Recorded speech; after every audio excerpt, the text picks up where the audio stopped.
This guy looks ordinary, calm, maybe even soft. But what if, without warning, he could knock you out cold? I bet you didn't see that coming. I'm going to show you 3 subtle signs that reveal whether you're dealing with a trained fighter before it's too late. So keep watching. You're in an argument with a stranger. All right, who do you have your money on? Look at these 2 guys. They're getting ready to go at it. Like, he yanked his hat off. He's yelling in his face. This guy is clearly the aggressor. Well, it looks like this was at a recent Bills game. Look at him. He's yelling at him. This looks like it's about to go down. How do you know that guy isn't a trained fighter? If I had to bet, I picked the guy with the high ground. He clearly looks madder. And I noticed this guy right here, way too comfortable in confrontations. Look, he's smiling right now. And this would be why he's smiling. This man right here, Mizel Chino Rodriguez, I probably butchered his name. He fights for a living. And that would be why he's super comfortable in confrontation. First, you have to study his behavior, because real fighters don't act like the average angry guy.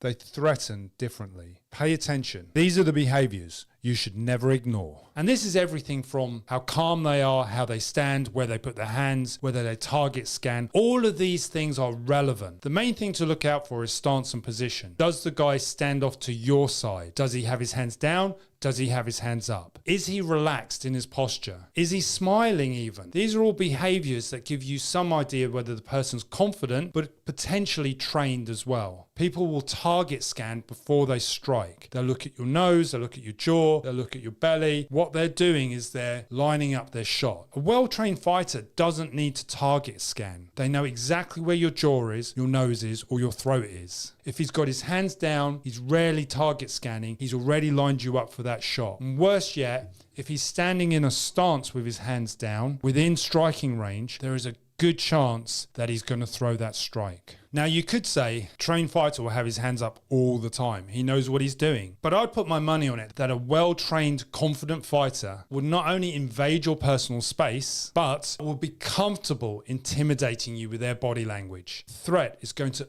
ooze from them. Second, you have to watch how he moves, because timing is everything with a good fighter. Fighters have a smoothness that's hard to fake, and it's a dead giveaway if you know what to look for. Let me explain what I mean. Number 2, movement indicators. Now, guys that can fight well tend not to be flat-footed. They have a sense of agility and movement and timing. And this is why the second thing to look out for would be movement indicators. How the person moves. How many clumsy fighters do you ever see? It's quite rare, isn't it? You don't see people generally tripping over their feet when they go to throw a punch. That's not a well-trained fighter. In fact, that's not even a fighter. Actually, I don't know what you'd call that. The point being is that someone that can fight will be well coordinated. They'll move through the environment in a very easy flow. They won't be clunky. Yes, you can say that they'll have a confident swagger, but that's not what I'm really talking about. There's something about their sense of coordination when they move, when they walk. It's very smooth. A trained fighter will always rely on timing. Speed's important, but timing is a completely different issue. And guys that don't load up on punches, that time their movements, time their strikes, you got to be careful with the guy that has his hands down that's in striking range. Because a well-trained fighter won't give a shoulder indication that he's going to strike. The hands will travel quite quickly. He may even be more deceptive. Well, these guys are just going to move differently. They're not going to have that nervous bouncing around. In fact, you'll probably find that these guys are going to be a lot calmer. Yeah, but you kind of hey, yo, are you good, bro? What you doing, bro? What you doing? What you doing? What's this guy doing? What's this guy doing, bro?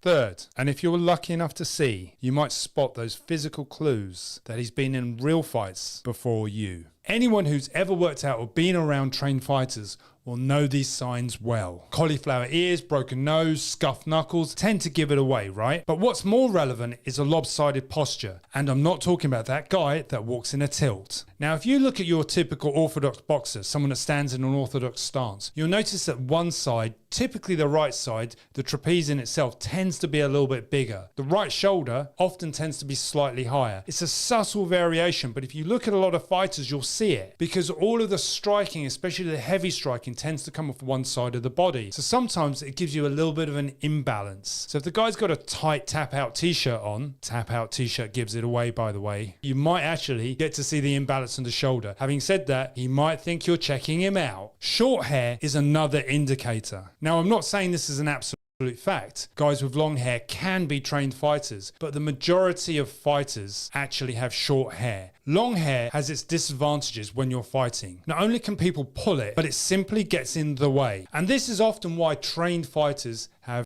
no hair. Now, when you're looking at these physical indicators, you can't just take one factor. You actually take a cluster of them together to give you some sort of assessment of what's going on. So if the guy's got callous knuckles, broken nose, cauliflower ears, stocky neck, slightly lopsided shoulder, and short hair, although it's stereotypical, it could be a high indicator that the guy knows how to fight. Visual appearance in itself isn't a high indicator that the guy can fight. Even if you've got a high cluster analysis of all of these factors coinciding with each other, the fact is that these observations on their own aren't a reliable indicator to tell you whether this guy is a trained fighter. But be careful. Just because he looks tough doesn't always mean that he can fight. You need to know what's real and what's just for show, because that will dictate the course of action that you take to defend yourself. Now, to understand these signs, you have to look at them as a cluster of behavior, not individual factors. The more of these indicators that pop up together, what they look like is how they move and also how they behave. And all of these ideas put together gives you some indication and some understanding whether this guy can fight or not fight. Of course, there's the obvious physical signs that the guy can fight. Conditioned hands, toughened face, scars around his eyes. All of these observations give you a physical telltale sign, but it doesn't necessarily tell you whether the guy can fight. So for me, if I want to know whether the guy can fight, it's basically down to their movement. Because you can see how people move. If someone's very clunky and flat-footed, very stiff in their movement, you can generally tell that they can't fight. Of course, they're dangerous. Everybody's got a puncher's